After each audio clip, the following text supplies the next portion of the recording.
ಎಲ್ಲರಿಗೂ ನಮಸ್ಕಾರ. ಈ ವೇದಿಕೆ ಮೇಲೆ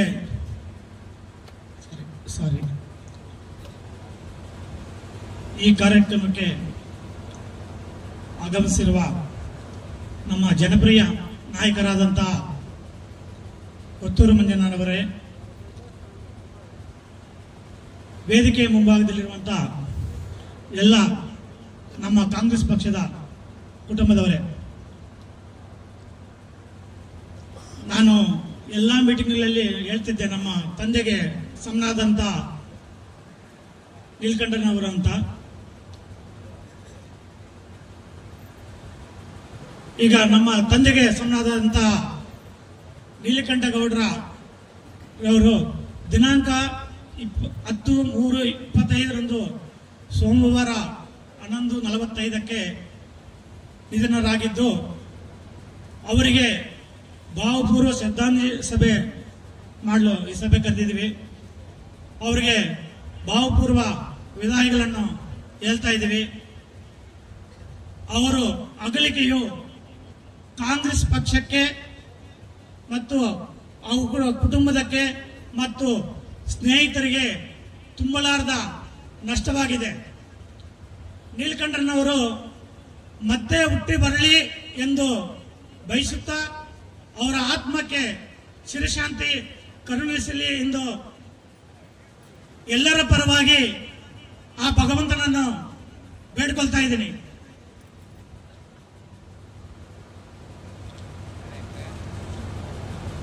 ನೀಲಕಂಠನವರ ಅಗಲಿಕೆಯು ನಮ್ಮ ಕಾಂಗ್ರೆಸ್ ಪಕ್ಷದ ಕಾರ್ಯಕರ್ತರಿಗಿಂತ ಅವರ ಕುಟುಂಬಕ್ಕೆ ಇನ್ನೂ ತುಂಬಲಾರದ ನಷ್ಟ ಆಗಿದೆ.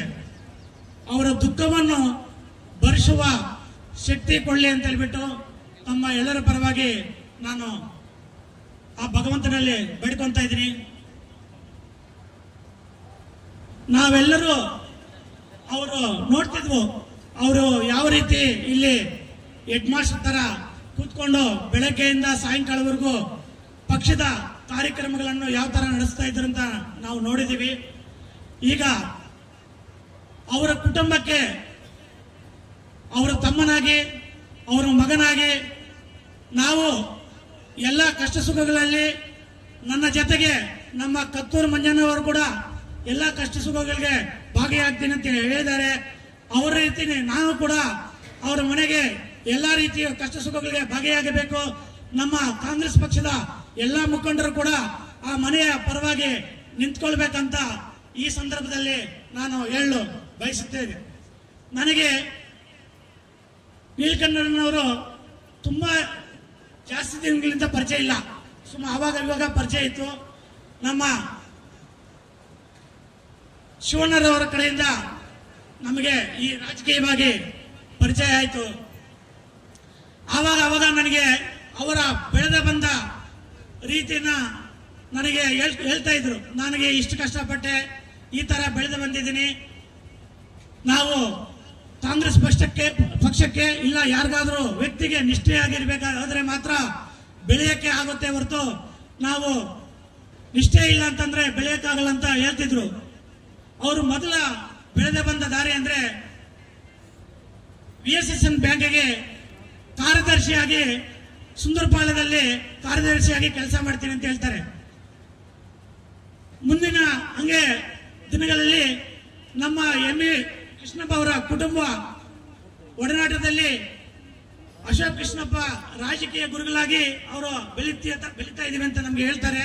ಹಾಗೆ ಮಂಜಣ್ಣನವರ ಬೆಳೆದ ಬಂದ ವಿಷಯಗಳನ್ನು ಅವಾಗ ನನಗೆ ಹೇಳ್ತಾರೆ, ಈ ತರ ರಾಜಕೀಯ ಮಾಡಬೇಕು ಅಂತ.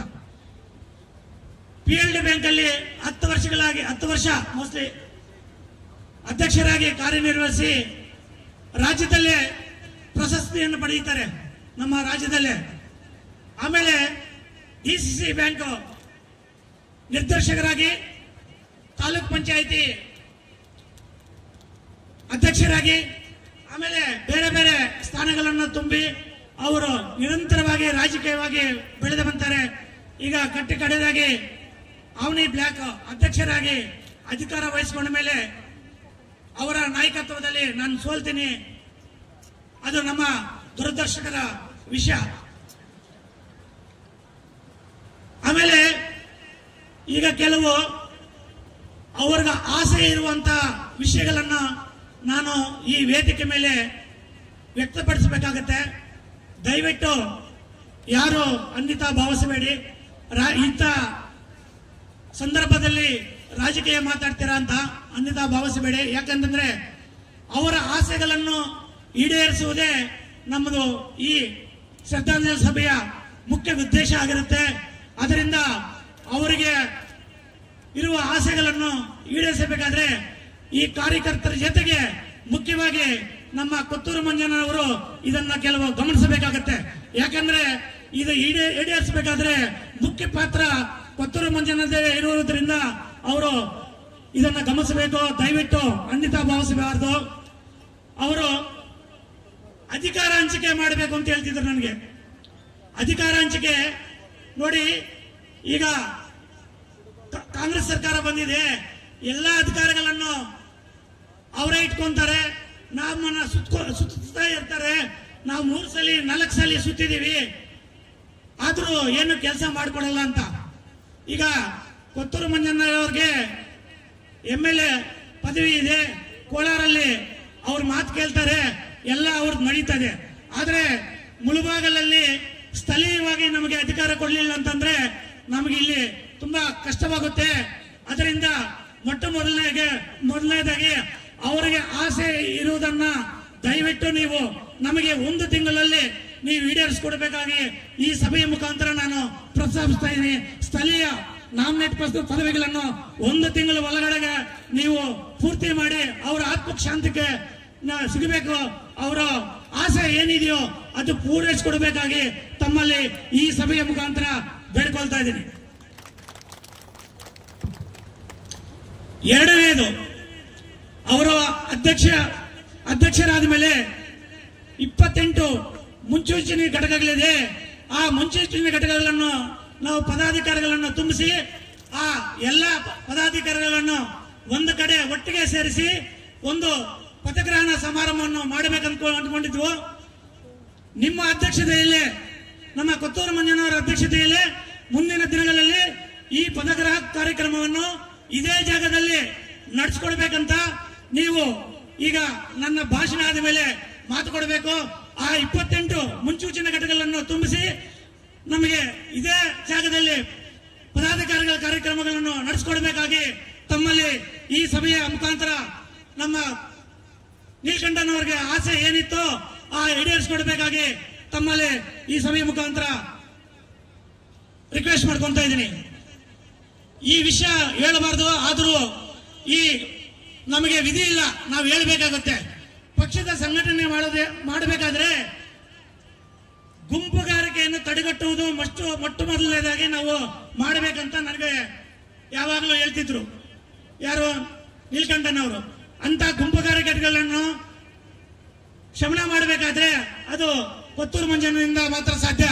ದಯವಿಟ್ಟು ಅಂತ ಅವಕಾಶಗಳಿಗೆ ನೀವು ಕಿವಿ ಕೊಡದೆ ಅದನ್ನು ಮೊದಲನೇದಾಗಿ ಕರೆಸಿಬಿಟ್ಟು ಯಾರಾದರೂ ಅಂತವರಿದ್ರೆ ನೀವು ಅದನ್ನು ಶಮನ ಮಾಡಬೇಕು.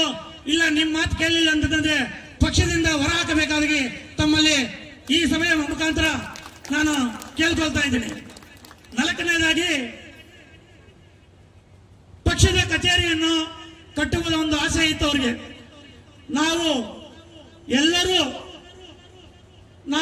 ನಿಮ್ಮ ಕೈ ಜೋಡಿಸ್ತೀವಿ, ನಾನು ನಿಮ್ಮ ಜೊತೆ ನಿಂತ್ಕೊಂತೀನಿ, ಈ ಪಕ್ಷದ ಕಚೇರಿಯನ್ನು ನಿರ್ಮಾಣ ಮಾಡಕ್ಕೆ ನಾವೆಲ್ಲರೂ ಸಹಕಾರ ಮಾಡ್ತೀವಿ, ನಾನು ಸಹಕಾರ ಮಾಡ್ತೀನಿ, ನೀವು ಮುಂದೆ ನಿಂತು ಅವರ ಆಸೆ ಏನಿದೆಯೋ ಆ ಪಕ್ಷದ ಕಚೇರಿಯನ್ನು ಕಟ್ಟಿಸಿ ಅವರ ನಮ್ಮ ಕಾರ್ಯಕರ್ತರಿಗೆಲ್ಲ ಖುಷಿ ಪಡುವ ತರ ಮಾಡಿಕೊಡಬೇಕಾಗಿ ಮತ್ತು ಅವರ ಕುಟುಂಬಕ್ಕೂ ಇದು ಒಂದು ಆಸೆ ಇದೆ, ಇದನ್ನು ಈಡೇರಿಸಿಕೊಡಬೇಕಾಗಿ ತಮ್ಮಲ್ಲಿ ವಿನಂತಿಸಿಕೊಳ್ತಾ ಇದ್ದೀನಿ. ಹಾಗೆಯೇ ನಮ್ಮ ನೀಲಕಂಠನವರು ರಾಜಕೀಯವಾಗಿ ಸಕ್ರಿಯವಾಗಿ ಯಾವ ತರ ಇದ್ದರು, ಅವರ ಕುಟುಂಬದಿಂದ ಯಾರಾದರೂ ಒಬ್ಬ ಸದಸ್ಯರು ಮುಂದಿನ ದಿನಗಳಲ್ಲಿ ಪಕ್ಷದ ಎಲ್ಲ ಕಾರ್ಯಕ್ರಮಗಳಿಗೂ ಸಕ್ರಿಯವಾಗಿ ಪಾಲ್ಗೊಳ್ಬೇಕಂತ ಈ ಸಭೆಯ ಮುಖಾಂತರ ನಾನು ಬೇಡ್ಕೊಳ್ತಾ ಇದ್ದೇನೆ.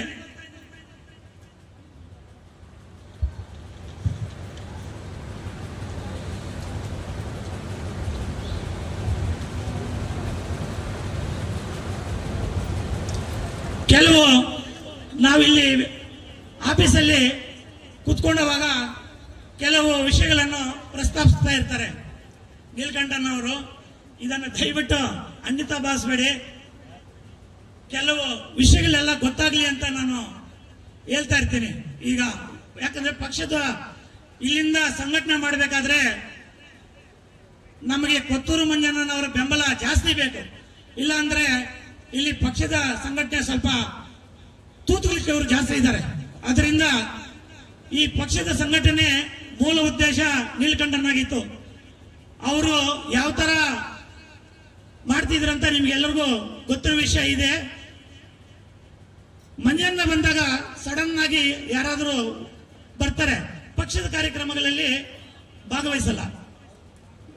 ಆವಾಗ ನಾನು ಯಾರೋ ಒಬ್ಬರು ಬಂದು ನಾವಿಬ್ರು ಮಾತಾಡ್ತಾ ಇರುವಾಗ, ನಾನು ನೀಲಕಂಠನ ಮಾತಾಡ್ತಾ ಇರುವಾಗ ಯಾರೋ ಒಬ್ಬರು ಬಂದು ಹೇಳ್ತಾರೆ, ಮಂಜಣ್ಣ ಬಂದ ತಕ್ಷಣ ಬಂದ್ಬಿಡ್ತಾರೆ, ಇವರು ಪಕ್ಷದ ಸಂಘಟನೆಗಳಲ್ಲಿ ಪಾಲ್ಗೊಳ್ಳೋದೇ ಇಲ್ಲ. ಆವಾಗ ನೀಲಕಂಠನ ಹೇಳ್ತಿದ್ರು, ಮಂಜಣ್ಣಗೆ ಮೃದು ಸ್ವಭಾವ, ಚಿಕ್ಕ ಮಕ್ಕಳ ತರ ಮನಸ್ಸು, ಅವರು ಏನು ಮನಸ್ಸಲ್ಲಿ ಇಟ್ಕೊಳ್ಳಲ್ಲ. ಆದ್ರೆ ಯಾರು ಏನೇನು ಮಾಡ್ತಾ ಇದ್ದಾರೆ ಅಂತ ಎಲ್ಲ ಅಬ್ಸರ್ವ್ ಮಾಡ್ತಾ ಇರ್ತಾರೆ. ಅವರಿಗೆ ಸಂದರ್ಭ ಬಂದಾಗ ಯಾರ್ಯಾರಿಗೆ ಯಾವ ತರ ಅಧಿಕಾರ ಕೊಡಬೇಕು, ಯಾರ್ಯಾರಿಗೆ ಏನೇನು ಮಾಡಬೇಕು ಅಂತ ಅವ್ರಿಗೆ ಗೊತ್ತಿದೆ. ನೀನು ಸುಮ್ಮನೆ ಹೋಗಪ್ಪ ಅಂತ ಒಬ್ಬರಿಗೆ ಹೇಳ್ತಾರೆ. ಆತರ ಮಂಜಣ್ಣಗೆ ಈ ಪಕ್ಷದ ಸಂಘಟನೆ ವಿಷಯದಲ್ಲಿ ಯಾರು ಯಾವ ತರ ಪಾಲ್ಗೊಂತಾರೆ, ಯಾರು ಸುಮ್ಮನೆ ಕಾರ್ಯಕ್ರಮಗಳಿಗೆ ಬರೆದಿರ ಮಂಜಣ್ಣ ಬರುವ ಟೈಮಲ್ಲಿ ಮತ್ತೆ ಬರ್ತಾರೆ, ಅದೆಲ್ಲ ಮಂಜಣ್ಣಗೆ ಬಂದಿದೆ. ದಯವಿಟ್ಟು ಈ ವಿಷಯಗಳು ಹೇಳ್ತೀನಿ ಅಂತ ಅನ್ಯತಾ ಭಾವಿಸಬೇಡಿ. ನಾವು ಏನೇ ಮಾತಾಡಿದ್ರು ಈ ವೇದಿಕೆಯಲ್ಲಿ ಪಕ್ಷದ ಸಂಘಟನೆ ಉದ್ದೇಶ ಇಟ್ಟುಕೊಂಡು ಮಾತ್ರ ನಾನು ಮಾತಾಡ್ತಾ ಇದ್ದೀನಿ. ಆತರ ಏನಾದರೂ ಇದ್ರೆ ಬದಿಗೊತ್ತು ಬಿಟ್ಟು ಮುಂದಿನ ದಿನಗಳಲ್ಲಿ ಪಕ್ಷದ ಸಂಘಟನೆಯಲ್ಲಿ ನೀವು ಒತ್ತು ಕೊಡಬೇಕು. ಯಾಕಂದ್ರೆ ನಮ್ಮ ನೀಲಕಂಠನವರ ಉದ್ದೇಶ ಕೂಡ 24 ಗಂಟೆನೂ ಪಕ್ಷದ ಸಂಘಟನೆ ಮಾತ್ರ ಇತ್ತು. ಈಗ ರಾತ್ರಿ 10 ಗಂಟೆಯಿಂದ 11 ಗಂಟೆ ಒಳಗಡೆ ನನಗೆ ಫೋನ್ ಮಾಡ್ತಿದ್ದಳು ಡೈಲಿ. ಮೋಸ್ಟ್ಲಿ ಅಕ್ಕ ಅವ್ರಿಗೆ ಗೊತ್ತಿರುತ್ತೆ, ನೋಡಿರ್ತಾನೆ. ಮೊನ್ನೆ ನನಗೆ ಅವ್ರು ಹೇಳಿದ್ರು, ಯಾವಾಗಲೂ ಬೆಳಗ್ಗೆಯಿಂದ ಸಾಯಂಕಾಲದವರೆಗೂ ಏನೇನು ಕಾರ್ಯಕ್ರಮಗಳಾಗಿದೆ, ಏನೇನು ಮಾಡಬೇಕು, ಯಾವ ತರ ಮಾಡಬೇಕು ಅಂತ ಅವರು ರಾತ್ರಿ 10 ಗಂಟೆಯಿಂದ 11 ಗಂಟೆವರೆಗೂ ನನಗೆ ಮಾತಾಡ್ತಿದ್ರು. ಬೆಳಗ್ಗೆಯಿಂದ ಸಾಯಂಕಾಲವರೆಗೂ ಸ್ಕೂಲಲ್ಲಿ ಹೆಡ್ ಮಾಸ್ಟರ್ ಕೂತ್ಕೊಂಡಂಗೆ ಕೂತ್ಕೊಂಡು ಇಲ್ಲಿ ಕಾರ್ಯಕ್ರಮಗಳನ್ನು ರೂಪಿಸಿದ್ರು. ನಿಮ್ಗೆಲ್ಲರಿಗೂ ಗೊತ್ತಾಗಿದೆ. ದಯವಿಟ್ಟು ಅವರನ್ನು ಅವರ ಆತ್ಮ ಶಾಂತಿಗೆ ಸಿಗಬೇಕಾದ್ರೆ, ಅವರ ಆಸೆ ಈಡೇರಬೇಕಾದ್ರೆ ನಾವು ಮುಂದಿನ ದಿನಗಳಲ್ಲಿ ನಮ್ಮ ಕೊತ್ತೂರು ಮಂಜಣ್ಣಗೆ ಕೊತ್ತೂರು ಮಂಜಣ್ಣ ಕೈ ಬಲಪಡಿಸಬೇಕಾದ್ರೆ ಪಕ್ಷವನ್ನು ಕಟ್ಟಬೇಕು. ಇನ್ನೊಂದು ವಿಷಯ ಹೇಳಿದ್ರು, ನೋಡಪ್ಪ ನೀನೇನಾದ್ರೂ ಈ ಮೂಲಬಾಗ್ಲಲ್ಲಿ ಗೆದ್ದಿದ್ರೆ ಕೊತ್ತೂರು ಮಂಜಣ್ಣ ಮಿನಿಸ್ಟರ್ ಆಗ್ತಿದ್ರು.